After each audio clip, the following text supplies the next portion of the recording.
Okay, so this is my setup for taking time lapses.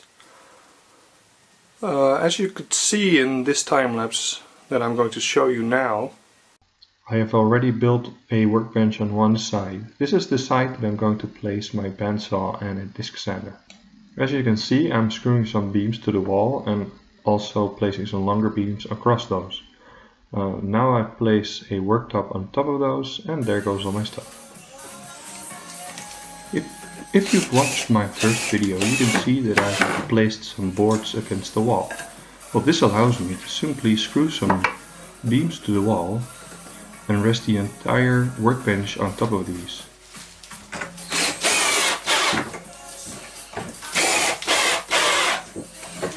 So the longer beams, I wanted to make some pocket holes to attach the worktop.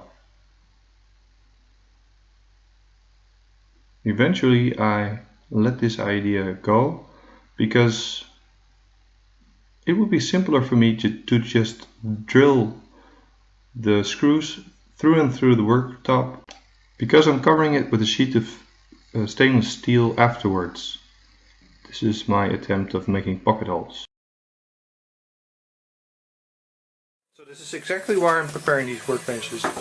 I cannot find my bit, so now it's searching again, and this takes up lots of time. I cut the beams indoors because it was cold outside, and the space inside the shed left me with enough room to cut the beams inside.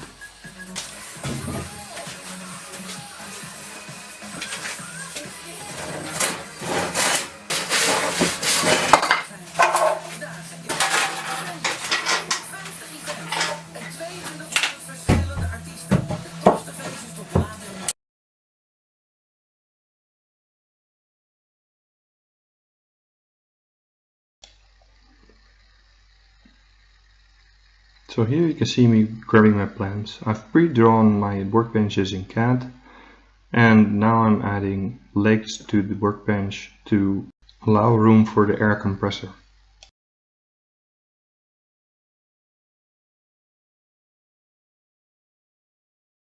The shelves underneath my workbench simply rest on top of these beams, which aren't the whole length of the workbench.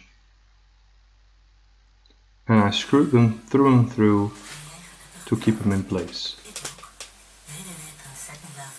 So I had to extend the back beam a bit because I ran out of beams, and I just doubled the wood.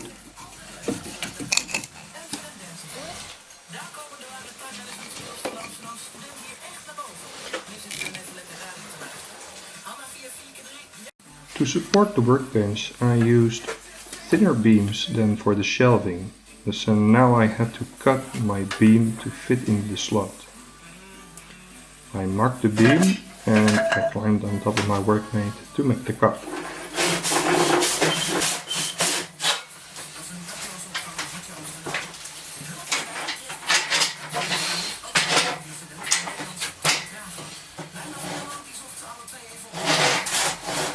And now it will fit.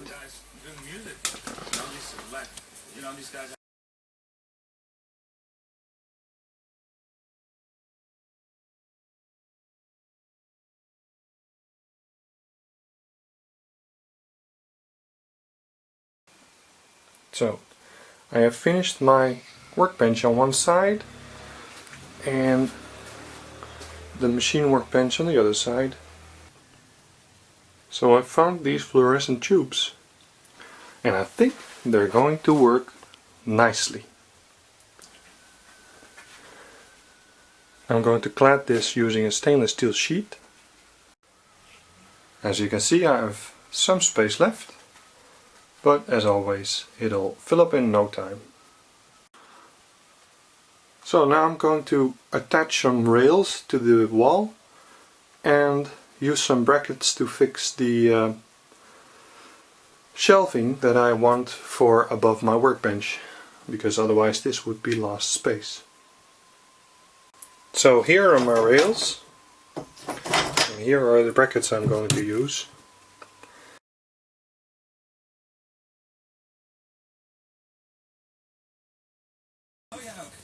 So now I'm adding the brackets for support. I've installed all the rails and now we're ready to fit some shelving.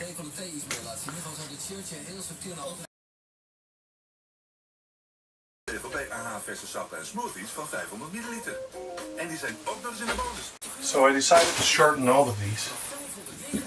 So now they don't stick out and I can hang more stuff. I had to cut the boards to length and then they would fit between the walls.